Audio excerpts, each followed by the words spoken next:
I told you I had style. Welcome to my dojo. This is KungFuPizzaPrty, and I'm your host, Brandon Knight. And today I am here to fulfill one of my challenges as I sit down to review one of the most iconic kung fu films of all time, a movie I had originally planned on maybe savoring and building up to, but instead I'm here to review Drunken Master, starring Jackie Chan. And if you're dropping into the show for the very first time, first off, welcome. If you're curious to know about this whole challenge thing, allow me to explain what's going on here. Because here on KungFuPizzaPrty, I seek to deliver high-flying action in 30 minutes or less and serve up some wisdom one slice at a time. The thing is, though, is that there have been times where the show has gone over that 30-minute mark. I did not meet my promise to deliver high-flying action in 30 minutes or less, and when that happens, I have to take on a challenge to repay my debt and restore my honor. And one of the challenges I had to take on was to play Tubi Roulette. You ever played Tubi Roulette before? Hop on Tubi sometime and just pick one of their film categories, and you will realize just the wide array of great films and not so great films that this streaming service has. It's got everything. It has a little bit of everything for everybody, and they have a ton of categories as well. I had one of the episodes go over its 30-minute mark, and my guest was going to help me play Tubi Roulette. So I had them pick a number between 1 and 20, and whatever number they chose, I was going to go to the martial arts section of Tubi, scroll to that number, and watch and review that movie. And lo and behold, I won Tubi Roulette because it landed smack dab on Drunken Master. Again, one of the most influential, iconic kung fu films, Jackie Chan movies, kung fu comedies. It hit so many of the all-time great lists here. And it was smack dab in between one of the Three Ninjas sequels and some direct-to-DVD film I had never heard of that I'm sure was trash. So, I won. I won roulette. And so this wasn't so much a challenge in this is going to be uncomfortable, like the Steven Seagal movie review I am putting off doing. But this was more of a delicious treat. I had planned on taking my time. Jackie Chan has such a large film catalog. This would be the one downside to this, is that Jackie Chan has such a large film catalog. There's so many movies to watch and review with Jackie Chan that the fact that it's like I'm already having to knock off one of his most influential, iconic movies is a bit like, oh, well, I might have to figure out a reason to run it back at some point with this one. But here we are talking about Drunken Master. Now, back in January, I reviewed Snake and the Eagle's Shadow to celebrate the beginning of the new lunar year, and I talked about how the blueprint that is made in that film is improved upon here with Drunken Master, and it becomes an ongoing theme, an ongoing basic storyline outline that many other films, including The Karate Kid, uses for building their stories out. Here with Drunken Master, I can say that there are clear instances where the films are similar and clear instances where the films are different. Snake and the Eagle's Shadow was definitely the first attempt to really try and move Jackie Chan into a more comedic role. This movie definitely feels like full-blown Jackie Chan comedy, as we have come to expect. We even get a very brief glimpse of him fighting with a jacket, using a jacket in a combat sequence. So it is it feels more familiar to, especially for me as somebody who grew up watching a lot of the late 80s, 90s, early 2000s Jackie Chan films. This definitely is moving more towards that style of Jackie Chan movies that I am more familiar with. But one of the biggest similarities between Snake and the Eagle's Shadow and Drunken Master is the cast and the director. Because, as I've mentioned several times now, we have Jackie Chan again in a lead role. And playing his master is once again Yuen Siu Tien, and directing both films is Yuen Wu Ping, who would go on to either direct or be a fight choreographer, fight advisor, person on all of your favorite films, including but not limited to Crouching Tiger, Hidden Dragon, Crouching Tiger, Hidden Dragon 2, Kill Bill Volume 1 and 2, at least 2, I think it's 2 and 3 of the Matrix movies. Matrix was Reloaded and Evolution, whatever. Kung Fu Hustle, Forbidden Kingdom, and so many other great martial art films. I think there was one of the Ip Man movies he was involved with as well. Yuen Wu Ping has made his mark on kung fu and martial art media from the late 70s to now. He even has a movie in development currently. Like, this guy just keeps putting out films and keeps putting out bangers. Like, he's got a lot of movies, but again, it continues to be so many iconic, either single iconic films or iconic franchises, I guess you could put it as well. The plot is different, and the character growth in both Snake and Drunken Master are very different. Because in Snake and the Eagle's Shadow, Jackie Chan is like the all the way thorough loser who just gets picked on, beaten up, and is looked down upon by everybody. Here in Drunken Master, Jackie Chan is actually a very well-rounded martial artist. And because of that, his character growth isn't so much in Kung Fu, although he does learn Drunken Fist, obviously. But his character growth is really more so marked by a change from being an incredibly cocky individual to a very humble, teachable student. That is really more so the change that goes through here. Whereas in Snake and the Eagle's Shadow, Jackie Chan had to learn everything. Self-worth, Kung Fu, all of it. Here, the character growth is really more so rooted in the fact that Jackie Chan goes from being a very self-centered, cocky fighter to still a very good fighter, but very humble and very teachable. And this comes from being humiliated. For some reason, in this village that Jackie Chan lives in, there is a guy who is kind of like a bounty hunter, mercenary person who he gets these bounties on individuals and goes and kung fu kills them. And one day, Jackie Chan is in his way.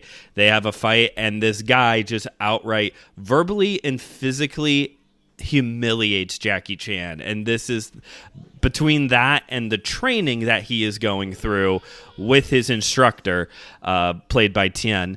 He comes to the end of himself and is able to then grow and change into the Drunken Master. Tien reprises his role, essentially. He's pretty much the same character, where he is this quirky old man who looks like he shouldn't be good at kung fu, but is basically unstoppable.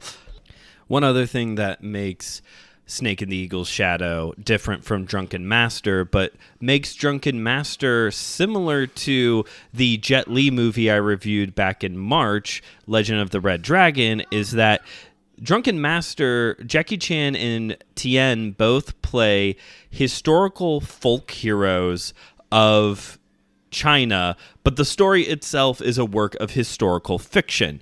Jackie Chan plays Wang Fei Hong, and Tien plays, let me get his name here, it is Beggar Ho, I believe?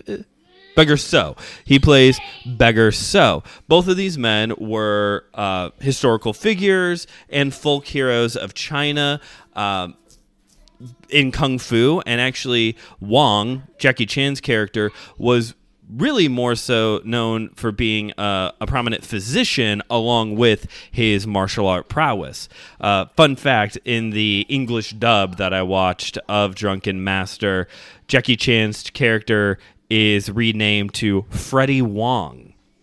Love that. Instead of Wong Fei Hung, it's Freddie Wong. Love that.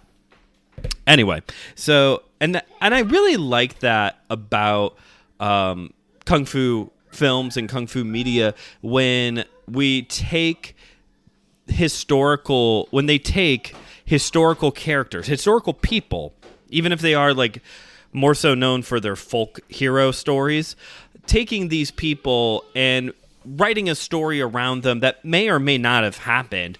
The physician aspect of Jackie Chan's character Wong has no bearing in this movie. There's no mention whatsoever of the fact that he is a doctor. It is all about the kung fu in Drunken Master.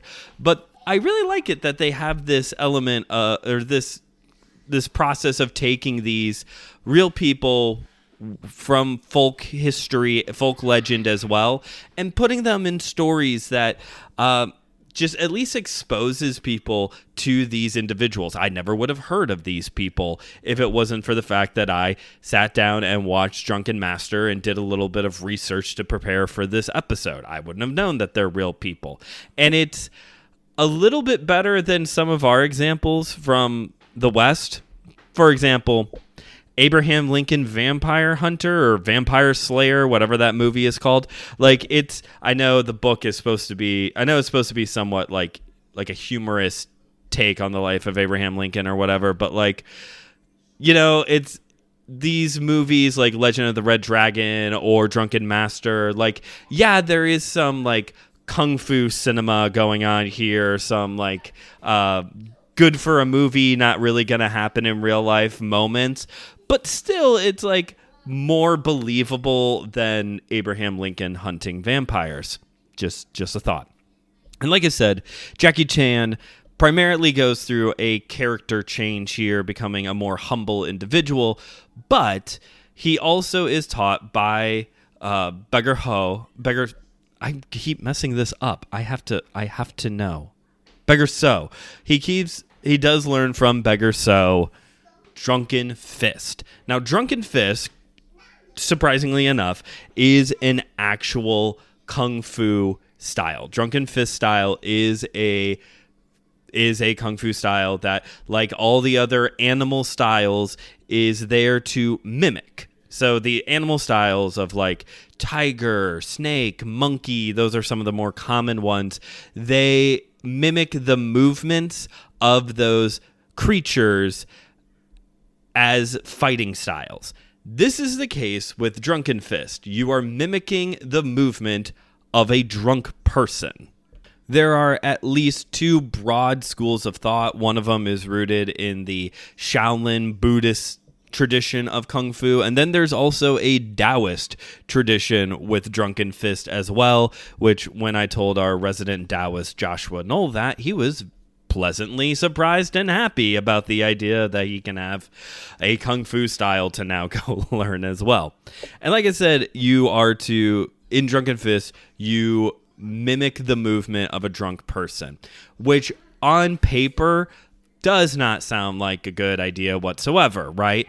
And I will say, footwork wise, this in real life application, you could be tripping over yourself or being knocked over very easily.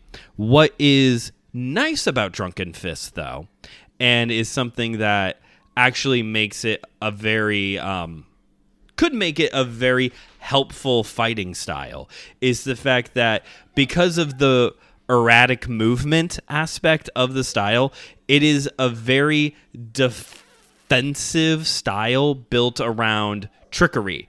It is built around bobbing and weaving, feinting, like not actually like passing out, but like, distracting techniques. And although the footwork, again, is very wonky and could cause issues, it is also, because of the way you're moving with your hands and your feet, it can be a very distracting style as well, just visually of like, I don't know what they are trying to come at me with here. It's very well-rounded. It has strikes, kicking, trapping, grappling elements within it, but it is predominantly known for its trickery and deceit. And like I said, footwork aside, I could see the actual benefit of trying this out. I don't know if I would. I actually do kind of want to try it out a little bit, if I'm being honest. I would like to try and pick up. There are some books out there on Drunken Fist, so I might start dabbling a little bit with that. I've been wanting to start dabbling more in Kung Fu, as I talked about back in February. It's kind of been one of those things of like, I just want to spend time with an actual Kung Fu style. And for some reason, one of my blind spots, one of my toxic traits is the fact that I think I could pick up Kung Fu really easily for some reason. I don't know why, but I feel very confident in myself to learn Kung Fu. And if you know Kung Fu and you're listening to this, please don't beat me up too badly for that for that claim.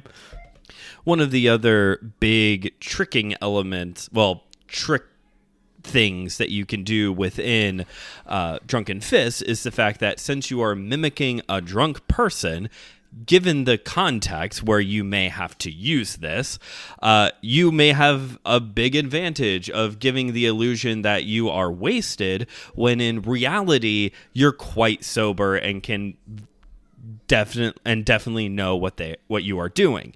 This, however, is contrary to what happens in Drunken Master. Everything I said up until that point is, roughly speaking, what Drunken Fist style is like. However, in Drunken Master, oh no, you are going to get hella wasted as you are in your fight. For Jackie Chan, it's kind of like this build-up element with his character, kind of like when you're building up your a power bar in a video game, so that way you can use your special move. While he is fighting people, he'll be taking drinks. It's wine, so he'll be doing sucking down shots of wine or flipping the bottle, whatever. So that way, by the end of the fight, he is fully drunk in full Drunken Fist technique mode. That is opposed to his master, who is always drunk. He is never not drunk. He is never sober in this movie. There's actually one scene where he is almost out of wine. He's out of wine. And he sends Jackie Chan into town to go get some more wine. And they're not that far from the town. They kind of live in this little hut a ways from the town, but they're not that far. Jackie Chan is gone a little longer than he should be. He's instead of just getting the wine and coming back, he's eating a ton. This is a reoccurring joke in the movie, is that Jackie Chan is a bottomless pit who just keeps eating throughout the movie. And during this time period that cannot be longer than 2 hours, they show the master at one point, and he is starting to shake. He is already going through withdrawal after 2 hours of not drinking. That is not good. And let's just put out a little PSA at this point that, personally, I do not have a problem with drinking. I drink.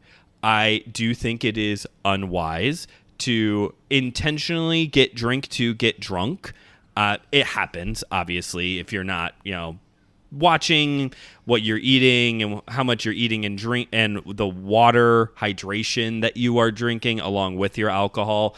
It happens that, you may have a little too much to drink, but to actively pursue getting drunk, also just always being drunk, just all the time in your natural state, that is not healthy. Don't do that. Even if it does make you better at Kung Fu, don't do that. That's not, just the idea alone. If I did that, I would throw up immediately. It would not, one strike one spin kick, one strike to the stomach, I would throw up. And I guess it's worth noting that they do a lot of ab exercises. So maybe the idea also within Drunken Fist is that to have a really strong core, so that way if you do get struck there, you don't just immediately throw up everything all over your opponent. But, how about instead we just don't get drunk? Let's just not, and definitely let's not just live in a constant state of drunkenness. That's not good.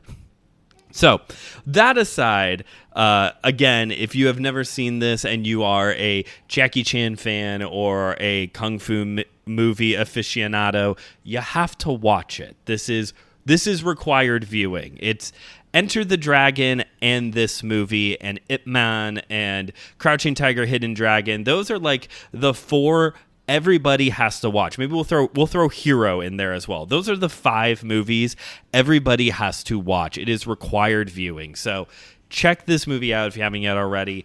I will watch it again because I want to spend more than just, I'm at 20 minutes now. I want to spend more than just 20 minutes once on this movie. Other movies, absolutely. I will watch it once, do one review on it, and never want to touch it again. I'm looking at you, the 2024 remake of The Crow. I never want to touch that movie again. But it's going to be a challenge one day, isn't it? It's going to be a challenge one day that I'm going to have to do that one again. I will absolutely watch this movie again, and I will absolutely go out of my way to purchase a copy at some point. I don't, obviously. I had to go on Tubi and watch it. And Tubi Roulette was so fun that I will probably make that one a challenge at some point again. I'm keeping track of the ones I have and trying to see, like, based off of listener engagement, like, okay, this one seemed to be pretty popular, maybe I'll do this one again. But I had fun waiting, cringing to see what my movie was going to be, that I'm willing to play again. And I'll probably have to watch Karate Girl Kick to the Groin, which is a movie on Tubi, folks. I did not just make up that title. That is a real movie on Tubi. But thank you for listening to today's episode. I have to make sure that I end challenge episodes early, that I end them early, so that way I don't have to pick up another challenge off of the back end of it.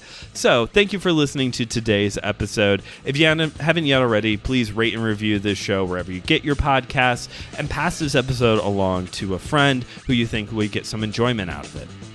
You can follow the show on Instagram at KungFuPizzaPrty, and on Letterboxd, KungFuPizzaPrty, where you can get a short review of the movie before the episode goes live. You would have already known how much I like this movie if you follow me on Letterboxd. You can also check out my YouTube channel, Studio 219, a place for faith and pop culture. And check out the other great shows here on the Anazao Ministries podcast network, like Systematic Geekology, Why I Don't Like, and my sister show, My Seminary Life, where I talk about theology, Christian thought, philosophy, stuff like that.